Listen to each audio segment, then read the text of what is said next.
All right, everybody. Thank you for coming. Welcome to our Brewfather software walkthrough.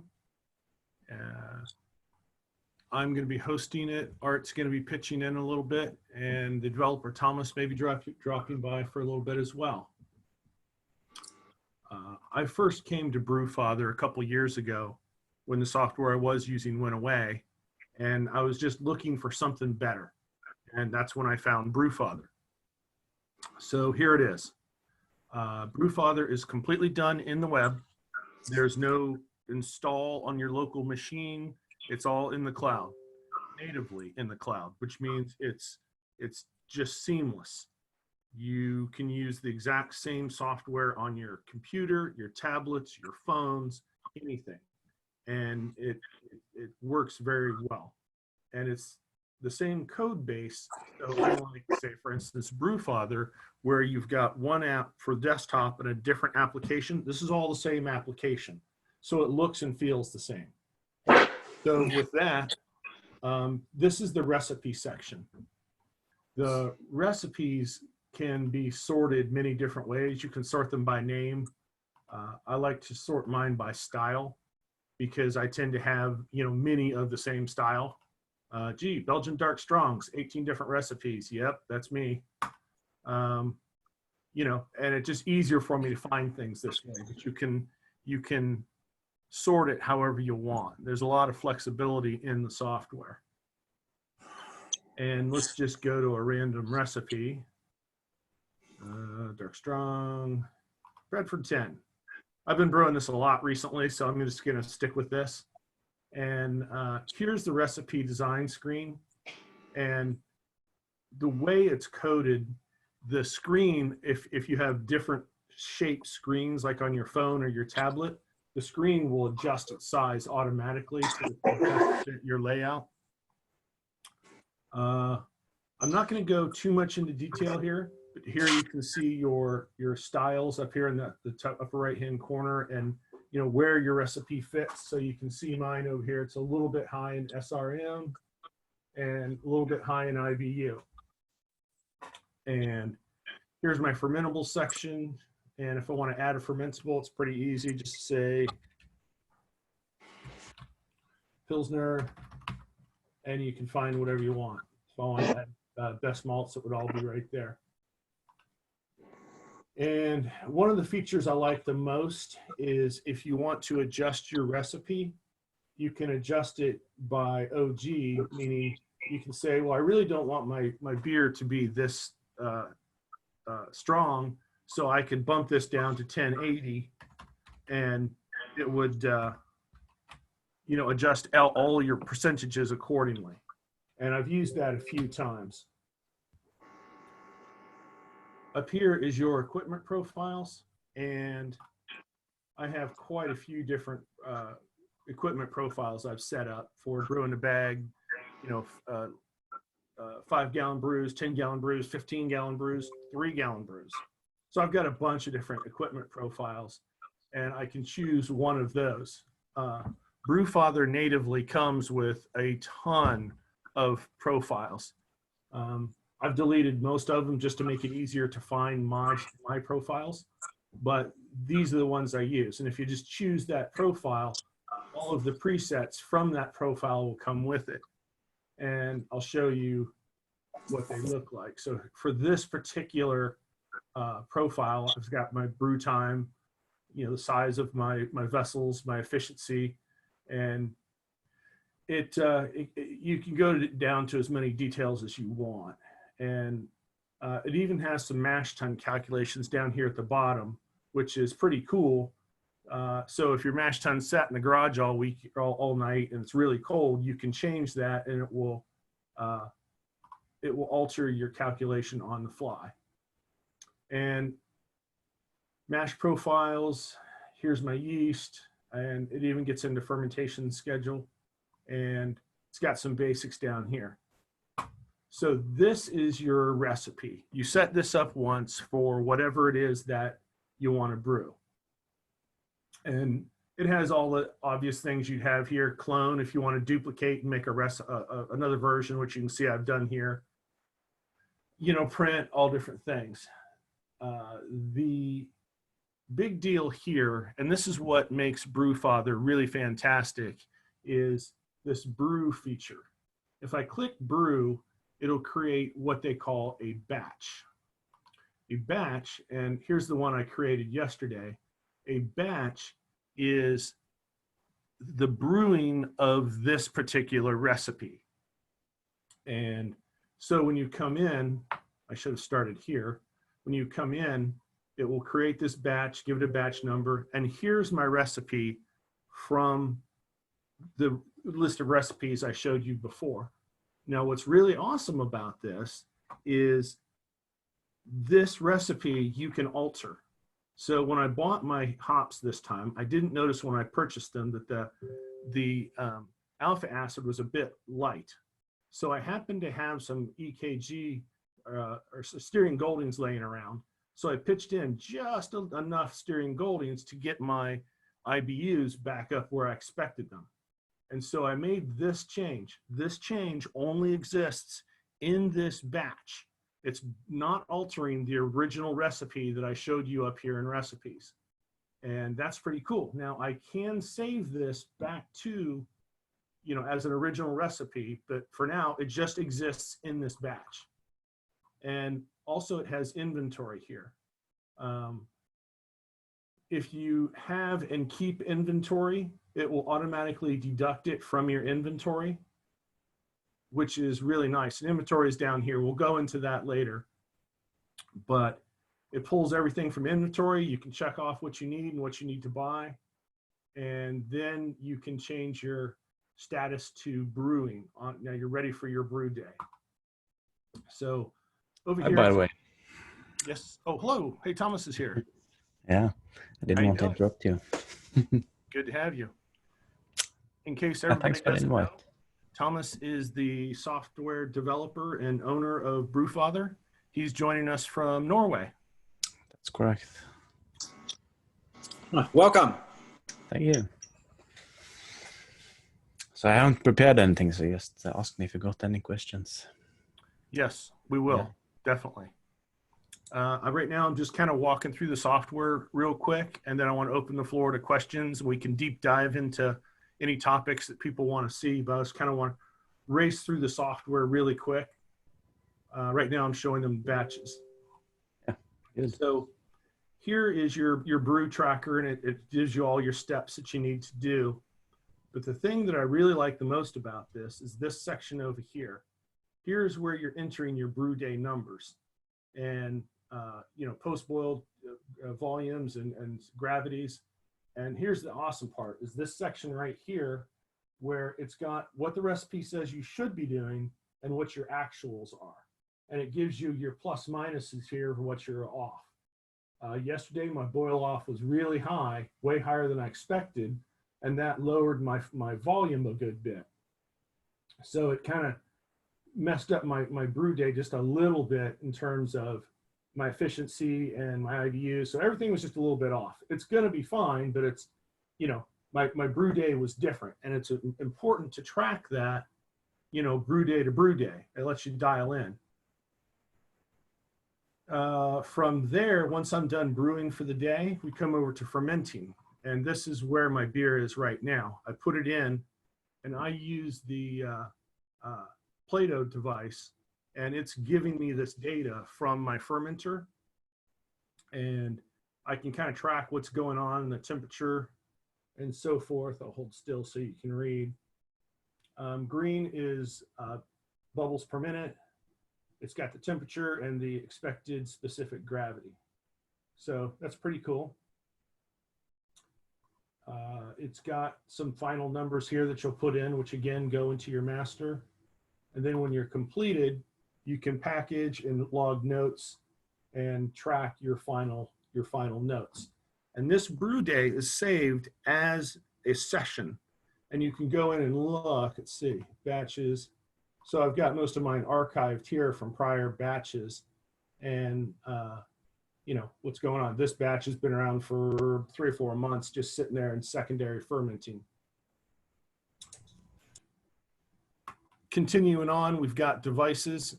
And by the way, if anybody has a question, just use the hand raise feature in Zoom, and I'll see your hand raise and acknowledge you so we can talk about it. So as I said, I use the Plato airlock, and here's how I have that, where I have that set up. You could have multiple perhaps. I talked about inventory. I use it a little bit, but not much. I've wanted to, I just haven't. And so I have a few things in here. These were the Styrian Goldings that I used yesterday when I noticed that my IBUs would be off, and I just so happened to see these in my inventory. It's like, let me grab that stuff, and I threw in just enough to get my bitterness where I needed it. Next, this is pretty cool. This is a fairly new feature. This is recipes that people who use Brewfather are sharing, and there's a ton of recipes in here, and you can search for anything.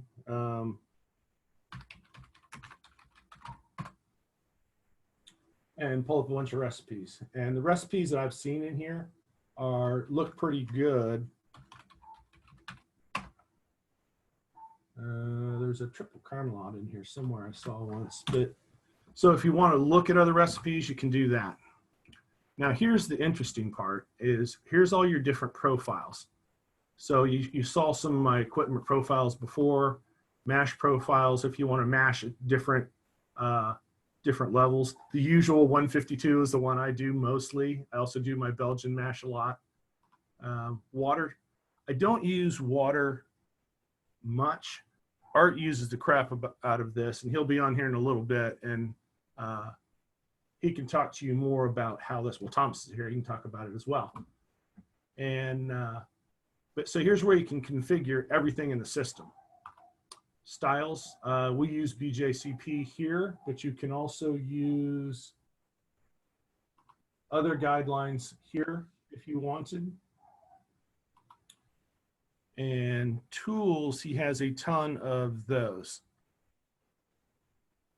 Well, you can read the screen, refractometer, you know, everything that you'd ever want in here, strike temperature calculator. And I have proof Thomas's calculations against my spreadsheets, which I would have used for years. His numbers are dead on with mine, so they obviously have to be right. That was a joke.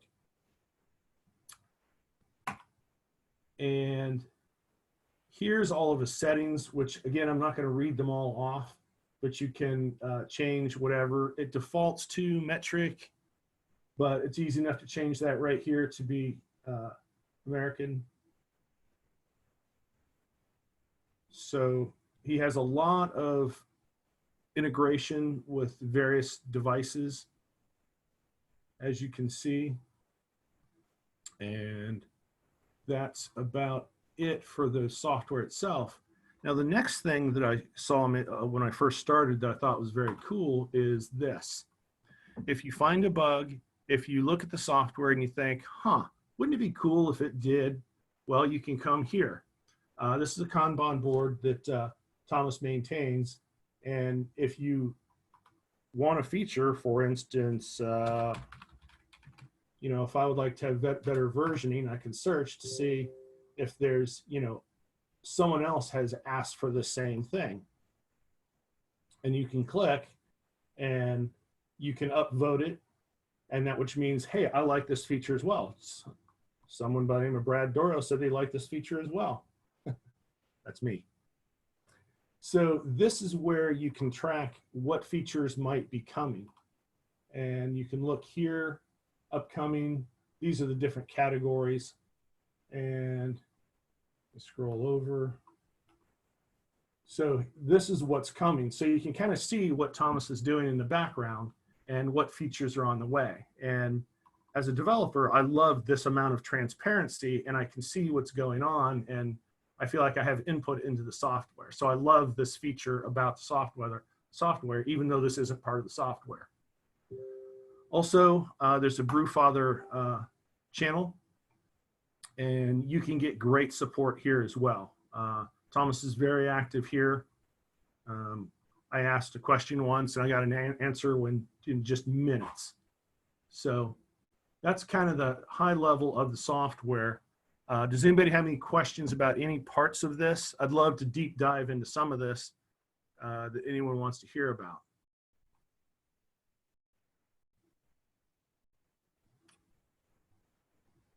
So what I thought we would do next is I'd like to turn the floor over to Thomas and let him talk about the software a little bit, talk about, why he wrote it and, what it means to him. Thomas?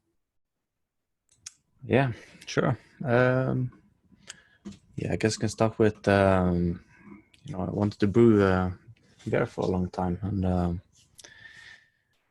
yeah, at some point I didn't have space for it, living in a small house. So, but yeah, I guess around the time when I think the Brewfather came out, I don't remember the exact year. So then I got one of those and yeah, started brewing. And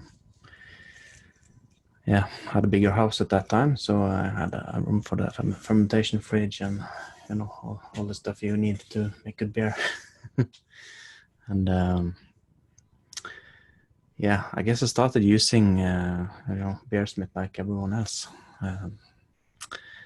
Then I kind of wanted something that they started coming out these devices like the tilt hygrometer and yeah, and there's a bunch of others coming out.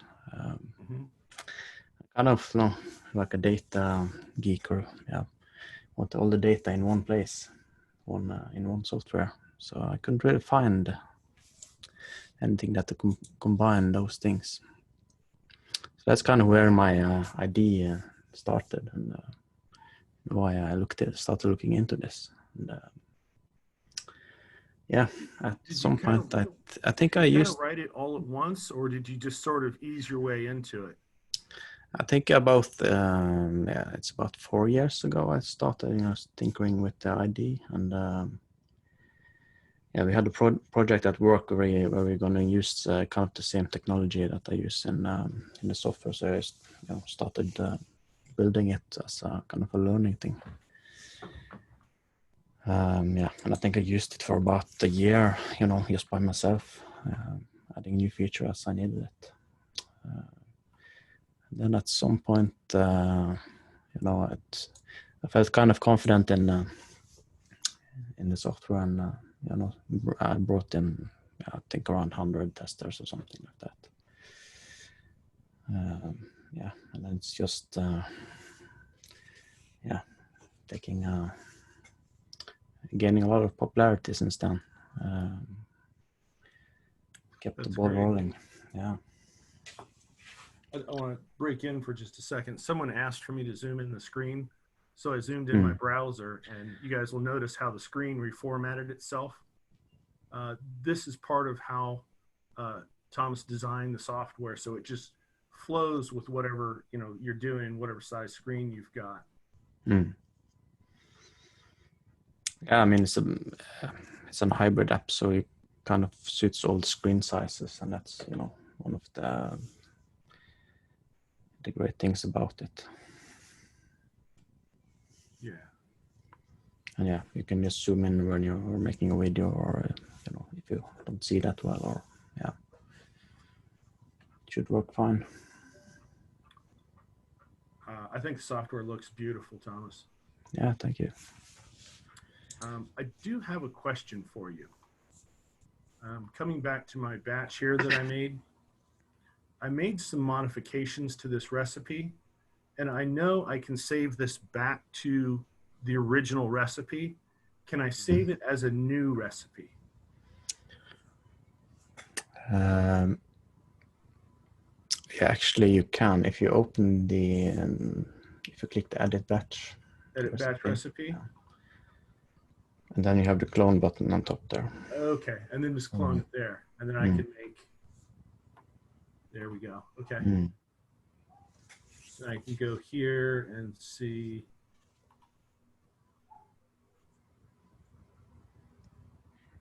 I think it should say copy Right or there. clone or batch. Okay. Then I can come in here and make this version 3. And I'll leave that batch 23 on there, I think. So I know which batch that came from. I tend to focus in on a particular recipe, and I rebrew it and rebrew it and rebrew it, making little incremental tweaks till I get it exactly where I want it. And I brewed this batch recently, and this time I changed the yeast from liquid yeast to dry, only change in the day. And I want to compare the two and see, and that's why I'm really excited about some way to track versions and track the ancestry. Yeah, it's a popular request having some. Sure, it's not easy. So here's my third batch, a third version of my recipe I created from my batch here. Does anybody have a question? Now's a great time for a question. Anybody? I think everybody's shy. How many is on here now? Right now we have 10. 10, yeah. Our club is out of North Carolina. We have about 55 registered members, and we meet every month and have about 30 or so show up to our meetings. And we have a lot going on. We have a hop farm that we go out to in the summer, and we maintain a fairly large hop farm. We put on a festival every year in the fall for Oktoberfest. And last year we had 200 brewers show up to that. And we're pretty active. Yeah, sounds like a lot of fun. Say again? Yeah, sounds like a lot of fun. Wish I had something like that in my town. It's a small town. When I joined, I hadn't been around home brewing at all, so I knew nothing about home brewing. And joining the club was really helpful for me. And that's why I try to put a lot back into it, just because I know how much it helped me getting started. So I see a couple hand raises. Let me start at the top of the list. Brendan, go ahead and ask your question, please.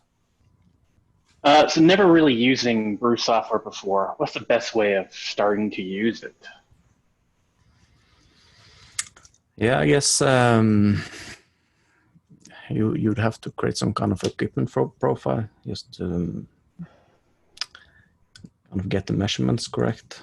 So that would be the first step. I guess you already know kind of a lot of the details there. So yeah, and if you have one of the standard equipment, you can just use one of the existing. Okay. Yeah. Brendan, you don't use any software?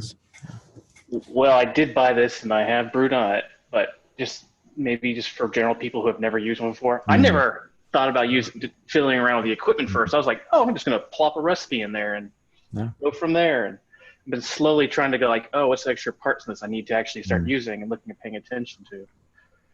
Yeah, I guess the equipment profile is most important if you want to calculate the water amounts as well. Yeah. If you just input your kind of the batch size and the efficiency, you will get kind of the gravity at least. Yeah.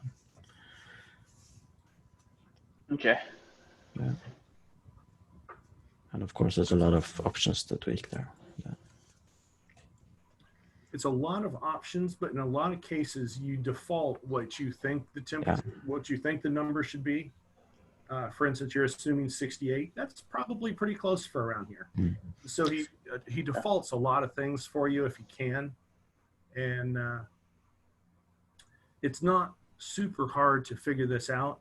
And if you need help, just ask. There's several of us in the club that use the software already, and we can help you out. Yeah, I have kind of a small step-by-step guide on how to measure your volumes, at least on a single vessel system. Oh, nice. Yeah. That's available on the Facebook page? It's in the documents if you click this help button on the side. Is that cool. Help down here? Yeah, and then if you go to getting started, I think it's... there we go. Oh, setting up your equipment profile right there. Oh, nice. Yeah. So, yeah, he's got a good amount of documentation. Yeah, so right here, there, you have kind of a step-by-step instruction there. Well, thank you. Yeah. Thank you, Brendan. Next up, Dave Schrumpf has a question. You're unmuted. Go ahead, David. Okay, Thomas, thanks for joining us from Yeah, so far away. I brew. I try to keep it simple, so I do brew in a bag. What aspects of this program could help me improve my efficiency? Yeah, I'm not sure if it can help your efficiency, but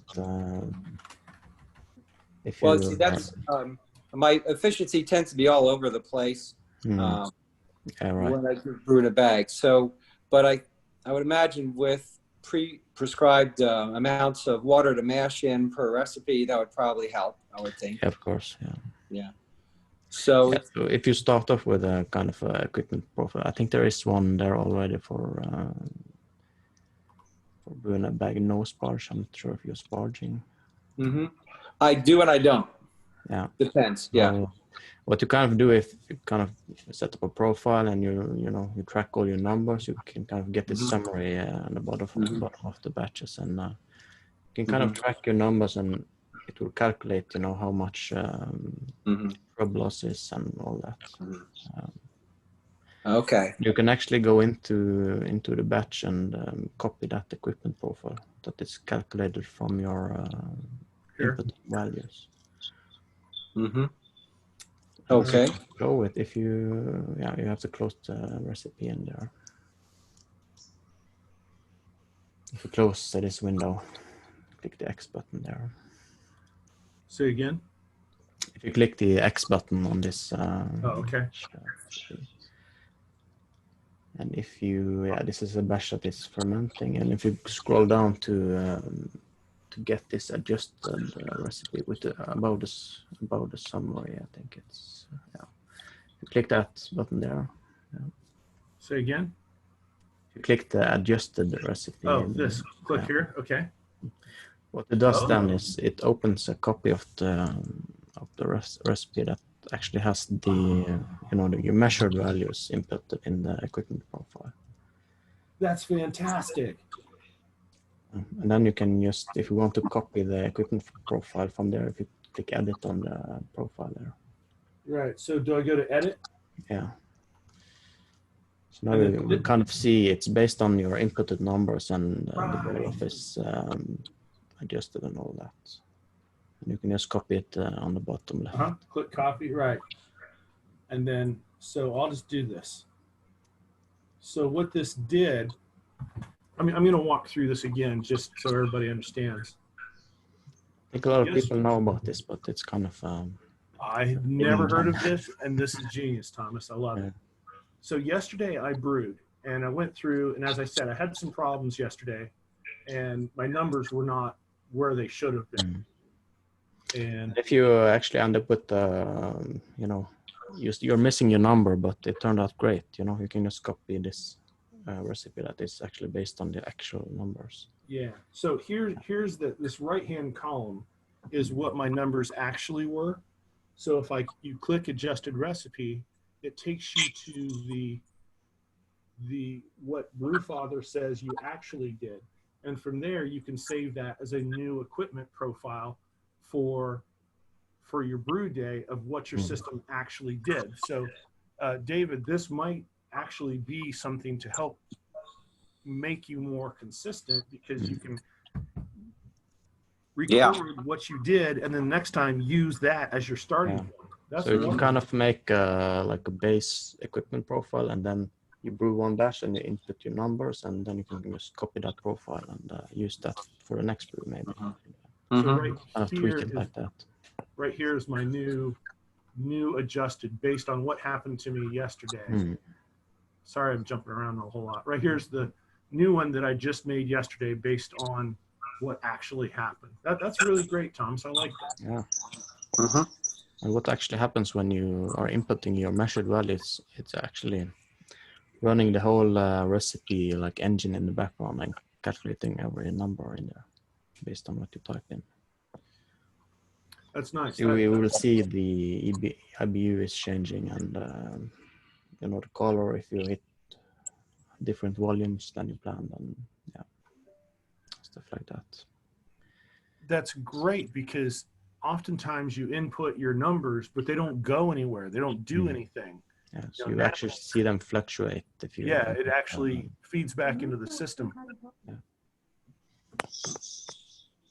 Okay, great question, Dave. Does anybody else? Thank you, Thomas.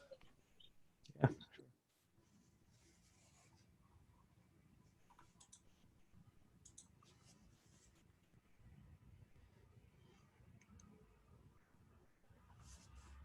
I want to go back over here to recipes a little bit. I've been sticking with this recipe here, so we'll stay with this.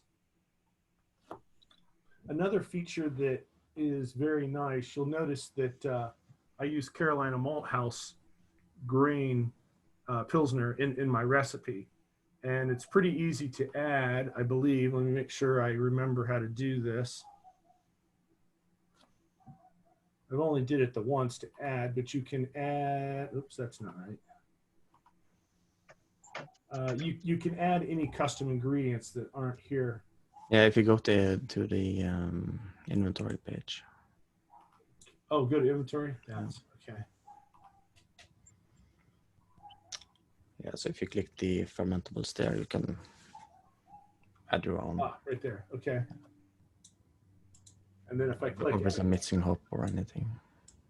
yes, okay. Then here's where I input the new item for Carolina Malt House. So if you have some adjunct or any type of whatever, you can add that to any of the pick lists, which is nice. Yeah.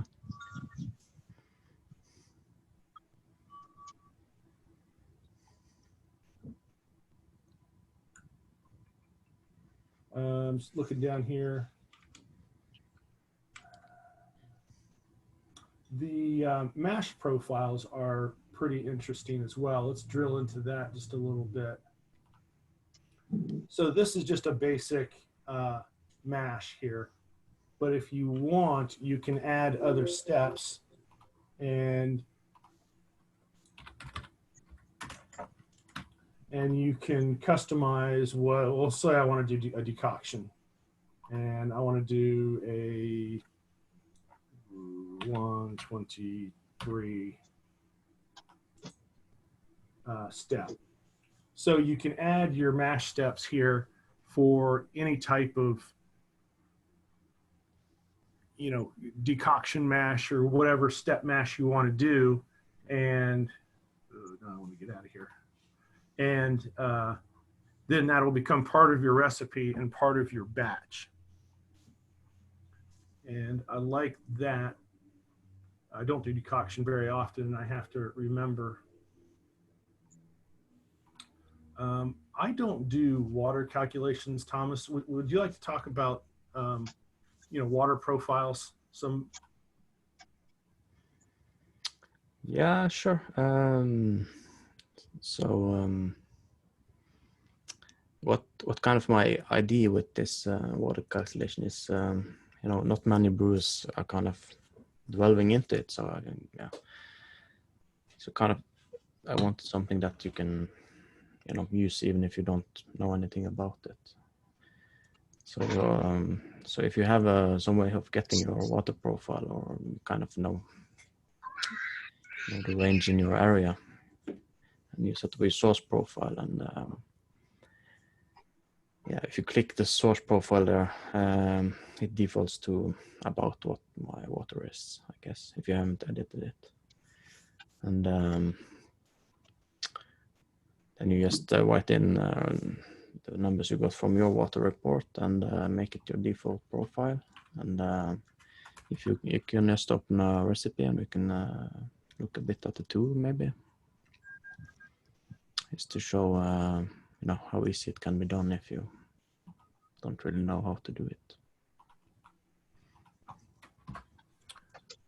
I was going to have Art talk about this. He uses this a ton. Yeah. And, you know, when we brew, we share our statistics screen, and he's got his Brewfather dialed in to the point where he's off by such minuscule amounts. And it's pretty awesome to compare our summary screens. Maybe I can share my screen here. Maybe that's easier. Yes. There you go. Thanks. Maybe I should zoom in a bit here. Is that fine? Can you see it? Yes. It's a little small, but I can see. Okay. Something like that. Does that work? I think that's good. Looks good to me. Yeah. I'm not sure how my resolution reflects on your screen, but yeah. Okay. So now I just opened a random recipe here. I don't think it has any water calculations, no. So obviously, first you just kind of do all the other stuff in your recipe, and usually you will do the water calculation for last. And so we kind of get this estimated pH of the mash here, and that's just based on the grain types and the water amount and your default water profile. So if you haven't changed any of the default numbers, it necessarily reflect your pH. So you click the calculation tool here and open the water calculation. So the first thing you just look at is your grains, and if you do any steeping or anything, you can just change the type to ignore, and it you see the pH change because it ignores this malt. Oh, right. Yeah. So that's kind of what you do here is just double check that the categories here are correct, because not all the grains have a category pre-selected, so it kind of uses the name of the grain to guess it at for some types. Right. So, and it's especially important if you have acid or roasted, because that's the one that affects the pH the most. Right. You're talking about the diastatic power. Yeah, or actually the acidity of the grains. Okay. Because if you have a darker malt, it will affect the pH. It will go down. So I can just do an example. If I change this to roasted, you see, it goes down by a lot. So if this is selected wrongly, then it will be off. Yeah, and different grains affect pH differently. So there's just a couple of categories. Usually this is correct. I haven't really had to adjust much here. And the same with volumes. If you want to override default volumes here, maybe you haven't tweaked the profile to give the correct volumes, then you could just overwrite it. And if you're going to mash with 25 liters, yeah. But normally just leave it blank. Your source should be set up from before. And here some are confused about this. So what you want to do is, normally you would want to have a target, something you're aiming for. And there are some predefined that are used a lot, especially the hoppy ones. So we can take one example here, maybe just the hoppy light. And this is how it's defined, and you don't really need to look close into it. And then you have kind of this is pre-selected with the general ranges that are recommended. You don't necessarily need to pay attention to those if you are having a target profile. So, yeah. But optionally, you can adjust manually using, kind of some style definition, and select the style here. I can show a bit more about that after. And yeah, I don't think this is the default settings. I'll probably do some testing. But when you first get the app, it looks something like this. So you have the most used ingredients pre-selected. And if you're going to use something else, then you can go in here and activate it.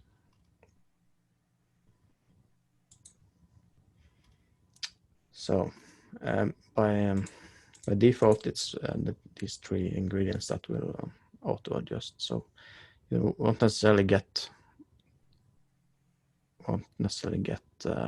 exactly the target you want, but you can get fairly close. It also depends a little bit on your source profile, because obviously you can't adjust something down without diluting it.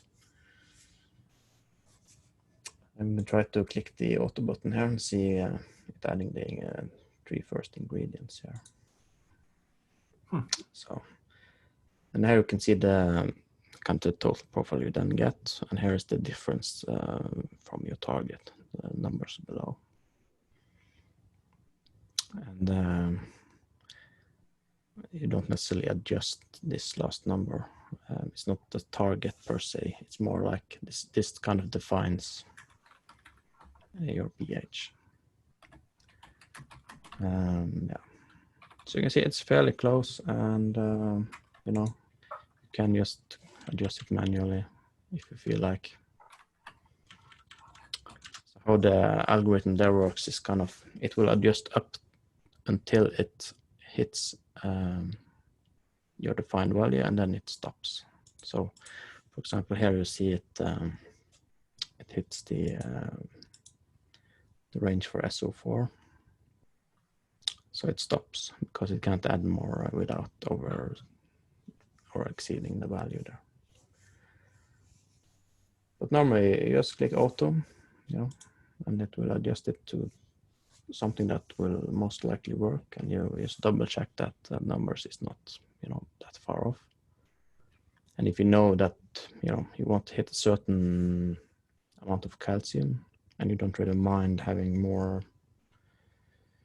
you don't mind having more of chloride, for example, you can just adjust it up. But usually you want you know, the sulfur to chloride ratio to be somewhere around your profile. So that's kind of the most important number, and try to keep the calcium above 50, I would say. If you're starting out with water treatment, you know, just having some, you want to have some basic numbers. That's really good to know. Yeah. That looks useful.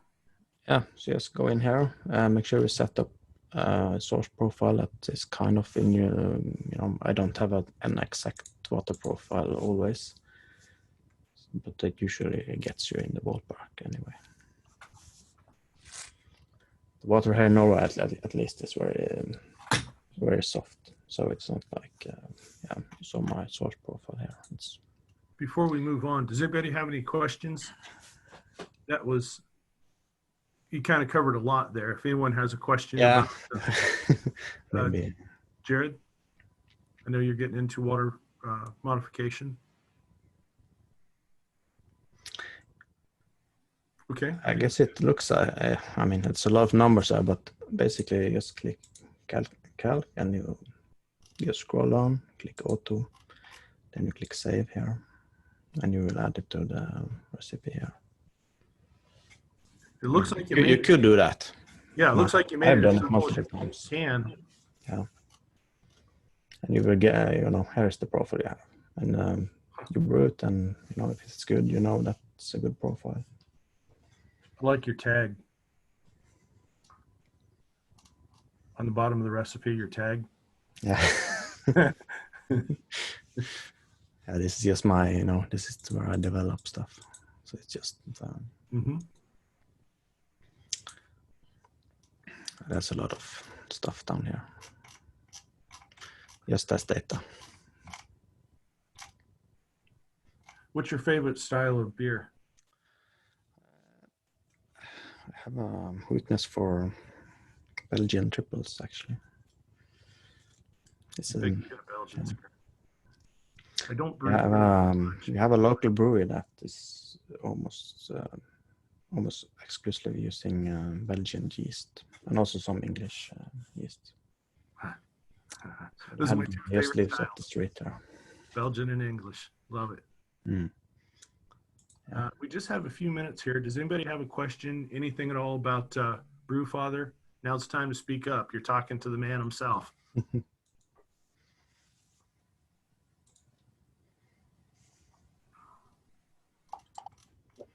I have a question about, I saw several different devices for measuring my specific gravity and measuring my temperature and so forth.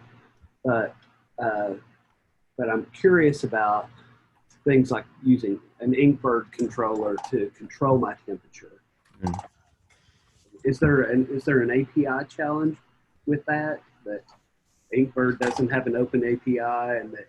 Yeah, it's kind of something like that. I mean, there is some workarounds that, either you can I think you can control it like locally on your own network, but not via the cloud. And there is some way to control it via if this, then that. It kind of requires you to set up a bunch of stuff, and I don't see any users doing that. Much more complicated than it should be. So we will see. I have one laying around. Can I jump in on that? I have 2 Inkbird wireless controllers, and I go to my fermenting page of my batch sheet, and I look at what the temperature's going on there.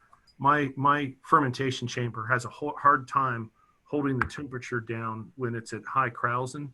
So sometimes I'll go in there and I'll look at the numbers, and if I see that the temperature's creeping up, I'll maybe lower it just a little more to get it to, keep chilling harder to try to keep the temperature down. Or when I see the bubbles start to drop off, then I can, I start ramping up my temperature.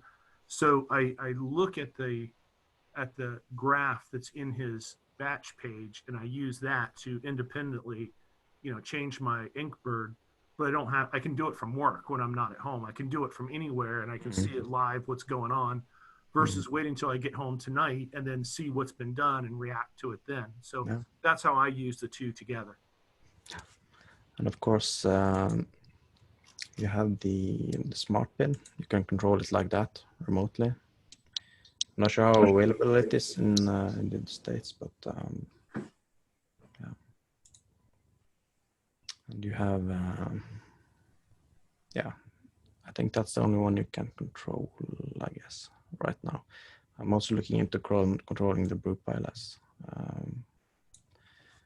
That's also doable in a kind of a similar way that you can control a smart bin. Does anybody else have a question, or do you have a follow-up there, Michael? Okay, does anybody else have a question?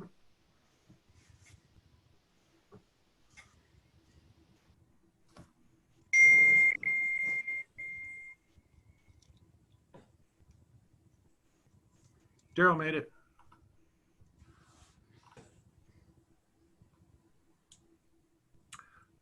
Yeah, I actually have a question that's not necessarily about parts of the software, but are you able to run analysis on either recipes or people are using software? So, for instance, 100% of the people that use it are generating a recipe, but only 85% are using the brew day, and then run some sort of analytics on the back end and track trends like style trends, or like some of these like the Plato and the Tilt. Are you able to do that on the back end, run like an analysis? Yeah, that's definitely possible. I haven't done much of it. I mean, I track a bit, what features people use, and yeah. But I haven't done a lot of it, but it's definitely in my plans to kind of do something there. Maybe it depends on, I had some idea of maybe, I could use like real data to, find out how the attenuation is on certain yeast maybe. And you kind of also know the malt bill there. So you can kind of, at some point when you have thousands and thousands of batches in there, you can kind of maybe get some data out of that and improve the FG estimations and things like that. With all your free time, right? Yeah. Go do some data mining. Yeah. Yeah, no, it's neat. I was just curious. I mean, as the user base picks up and people cram more recipes in there and they start using more features, kind of see the growth over time. I thought it'd be neat. Yeah, it's certainly a lot of data in there. Another question. Does anybody, oh, go ahead, who had a question? Question about translation, because I'm assuming that, well, we have at least, Can you speak up a little, Mike? Sure. I'm curious about if we find recipes that are in a different language, how to translate or get those translated, or if there's been conversation about the software being able to take the commonalities of ingredients and time, temperature, and all of that, and translate it into other languages. I didn't really catch that. It was a bit hard to hear you, but Sorry. I'm asking about recipes in other languages and translating them. And if you thought about being able to do that with the software. translating the language or the units or Language. I'm actually working about adding localization now. I'm not sure if that helps you, but here's it in Norwegian. So that will certainly help. I have a lot of users in countries where they don't really speak that well English, so Norwegian is not one of them, but or Norway is not one of them, but it's the easiest for me to add at least. And I can just send the files around to other users to translate into their language. And I think I can maybe follow up on, if you see a recipe in the library, it will be converted to your units that you have selected in the settings. So if you input your recipe in gallons and you put it up, and if I click on it, I will see it in liters. So that's kind of neat. All the data is actually stored with metrics values, and it's just displaying it with your option. So I guess I could show that. One thing I didn't mention earlier, but he has import features that you can import from different types, beer XML. What else? Yeah, I can import beer XML, and I have my own format that you can import, of course. I don't think there is this beer JSON thing, but it's not nobody has implemented it yet, but maybe at some point. And yeah, there's one more thing I maybe can show. If you find like something you want to brew in here. Let's take one example here. Take this one. You just copy it to your library here. And yeah, this is messed up now, but I can sort by the newest one here and get it on top here. And yeah, you want to change your own profile, right? Because maybe you don't have a grain father, you have something else, like a brew tools maybe. So you just select your profile and click save. And unless there is something wrong here, this should remain kind of the same after I click scale. Yeah, so see to kind of adjust, and this is completely different amounts than it was before I changed the profile. It's kind of easy to just, download a recipe and change to your profile and start brewing.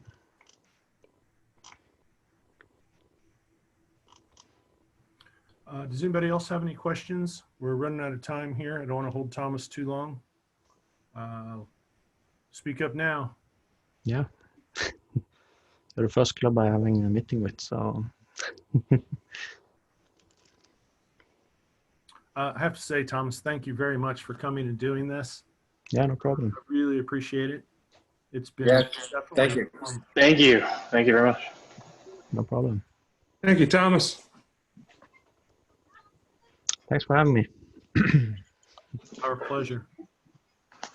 Skull. Art Go on.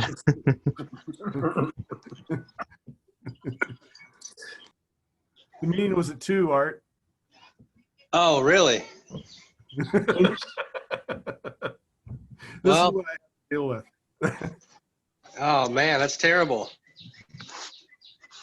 All right, Sorry, so you have Art. You have 30 seconds. One question for Thomas to close. Thank you for converting me from Beersmith to Brewfather. It was your application alone and playing around with the trial version that got me to leave it, and I've been using it since 2013. I had a brief stint as a product owner for a year this past year, and I see all the work that goes into a product, and it seems as if you're a one-man band. So for you to have the product that you do, thank you. Yeah, and thanks for Fair. using it. Yeah. Totally fair. Or anyone here that is not a premium user yet? You hear Do we that have timer anybody going that's off? a trial user still? I'm still a trial user. Yeah, I think we mentioned maybe giving a discount code if anyone wants to sign up. Can you see that? Ah, nice. I got you on a TV, so I don't have to worry about timing out. Yes.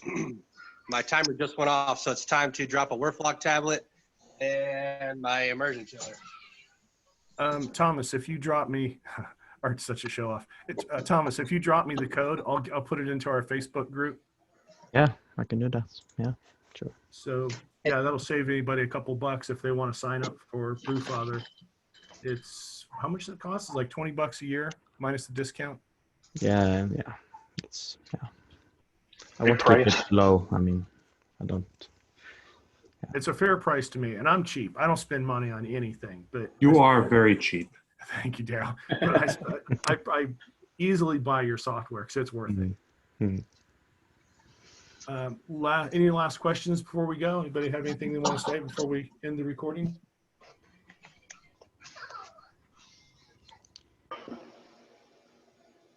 I think that's it. Yeah. Thank you Great. so much, Thomas. I appreciate you coming. No Thank you, problem. Thomas. Thanks, Thomas. See you guys. I'm Thanks. Take going care. to stop the recording, but we can hang out and talk for a little bit if everybody wants. My little